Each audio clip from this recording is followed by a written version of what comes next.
Welcome to Andhraprabha. నేను మీ హేమమాలిని.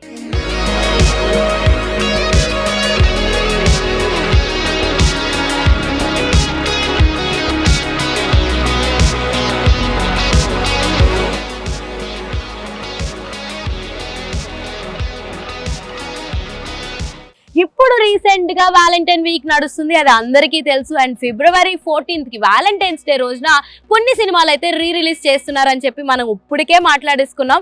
మరి అదే జాబితాలో ఇంకొక సినిమా అయితే రిలీజ్ కి సిద్ధమవుతుంది. ఆ సినిమా ఏంటి అంటే బేబీ. రీసెంట్ గా 1 year బ్యాక్ వచ్చి ఒక కల్ట్ హిట్ ఇచ్చినటువంటి బేబీ సినిమా. సో మరొకసారి ఈ వ్యాలంటైన్స్ డే స్పెషల్ గా అందరికీ కూడా రిలీజ్ రూపంలో మరొకసారి సినిమాని రిలీజ్ చేద్దామని చిత్ర యూనిట్ అనుకున్నారనమాట. సో మనందరికీ తెలుసు ఈ సినిమాతోటే ఇటు మన ఆనంద్ దేవరకొండ 100 కోట్ల క్లబ్ లోకి చేరిపోయాడు. అండ్ ఈ సినిమాతో వైష్ణవి చైతన్య హీరోయిన్ కింద పరిచయం అయ్యి తనకు అద్భుతమైన నటనని పర్ఫార్మెన్స్ చేస్తూ అందరి చేత వావ్ అనిపించింది మన వైష్ణవి. అండ్ ఇదే సినిమాతో విరాజ్ అశ్విన్ కూడా ఒక క్యూట్ లవర్ బాయ్ ఇమేజ్ అయితే సొంతం చేసేసుకున్నాడు.